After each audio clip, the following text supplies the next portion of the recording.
સાબરકાંઠા સહિત સમગ્ર ભારતભરમાં નવરાત્રિની શરૂઆત થઈ ગઈ છે, જેના પગલે ખેલૈયામાં અનેરો ઉત્સાહ છે.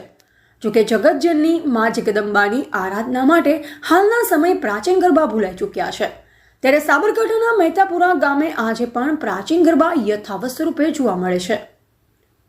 સાબરકાંઠાના હિંમતનગરના મહેતાપુરા ગામે મહંત લક્ષ્મણ ભારતી બાપુ તેમજ મહેતાપુરા અને મંદિરના ટ્રસ્ટીઓના સાનિધ્યમાં અનોખી નવરાત્રિમાં ગામની મોટાભાગની મહિલાઓ માટીના ગરબા માથે મૂકી માતાજીની આરાધના કરતા જોવા મળે છે.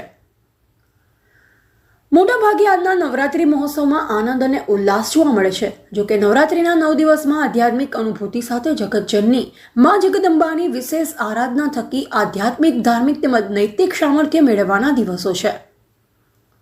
જોકે મોટાભાગના નવરાત્રિના આયોજનમાં ગરબો જ ભૂલાઈ ચૂક્યો છે. ત્યારે ભારતના ગરબાની ભવ્યતા સાબરકાંઠામાં હિંમતનગરના જરણેશ્વર મહેતાપુરા ગામે જોવા મળે છે. અહીંના દ્રશ્યથી ભારતીય ગરબાની અસ્મિતા અને આધ્યાત્મિક શક્તિનો પ્રત્યક્ષ અનુભવ થાય છે. જોકે સ્થાનિક ખેલૈયાઓનું માનીએ તો જરણેશ્વર મહેતાપુરા ગામે વર્ષોથી ચાલતી આવતી પરંપરા આજે પણ યથાવત સ્વરૂપે છે. મોટાભાગના ગામડાઓમાં પ્રાચીન ધર્મ ભૂલાઈ ચૂક્યું છે, ત્યારે આ ગામમાં નવરાત્રિના 9 દિવસમાંથી ગરબો લઈ શેરી ગરબાના વિશેષ આરાધના કરવાની પરંપરા આજે પણ યથાવત છે.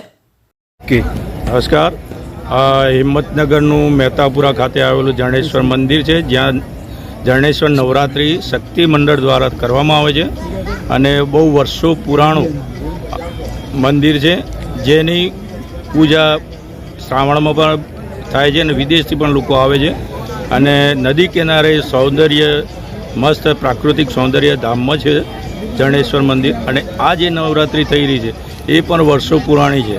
અને આ નવરાત્રિની ચોકની અંદર બધા જ ભાઈઓ અને બહેનો પૂર્ણ સજીને આવે છે અને નવરાત્રિના માતાજીના નોરતામાં ગરબે ઘૂમે છે અને બિલકુલ સાંસ્કૃતિક પદ્ધતિથી પૂજા અર્ચન અને ગરબા થાય છે. એ આ જરણેશ્વર નવરાત્રિની એક અલગ જ આખી છાપ છે પૂરા સાબરકાંઠામાં. અને બીજા વિદેશોમાંથી પણ લોકો શ્રાવણમાં આવે છે, જે પૂજા કરવા માટે આવે સ્પેશિયલ. એટલે જાણું નામ, મારું નામ અજય કુમાર મહેન્દ્રભાઈ પરમાર. ઓકે. મહેતાપુરા જરણેશ્વર મંદિરે વર્ષોથી અહીંયા ગરબા નવરાત્રિ. આપ સર્વે અત્યારે જરણેશ્વર મંદિરના પ્રટાંગણમાં છીએ અને વર્ષોથી મહંત શ્રી લક્ષ્મણ ભારતીના સાનિધ્યમાં જરણેશ્વર મહાદેવના પ્રટાંગણની અંદર નવરાત્રિનો કાર્યક્રમ યોજાય છે. અને પ્રાચીન કાળના જે પ્રમાણે શેરી ગરબા હતા એ સંસ્કૃતિના યથાવત રાખીને અહીંયા મહિલાઓ પણ ચપ્પલ વગર અને સંપૂર્ણ ડ્રેસની અંદર અહીંયા ગરબા ગાઈ રહ્યા છે. અને તમામ લોકો અહીંયા માતાજીના સાનિધ્યની અંદર માતાજીના ભક્તિભાવથી ગરબાનું આયોજન કરેલું છે અને જે વર્ષોથી એઝ ઇટ ઇઝ ચાલુ કરે છે. આપનું નામ? મારું નામ. જોકે એક તરફ દિન પ્રતિદિન જગતજનની મા જગદંબાની આરાધનાની જગ્યાએ ખેલૈયાઓ માટે આનંદ અને ઉલ્લાસનું પ્રતીક બન્યું છે. અહીં વર્ષ દરમિયાન વિવિધ માનતાઓ સહિત સ્થાનિક ગ્રામજનો માટે કોઈપણ પ્રકારની અનિષ્ટ ન બને તે માટે હજારો મહિલાઓ પ્રાચીન ગરબો માથે લઈ રમતા હોય છે. આજની તારીખે પણ પ્રાચીન ગરબાની ભવ્યતા મહેતાપુરા ગામે જોવા મળે છે. ત્યારે સ્થાનિક ગ્રામજનો સહિત આસપાસના લોકો માટે પણ નવરાત્રિ વિશેષ બની રહે છે.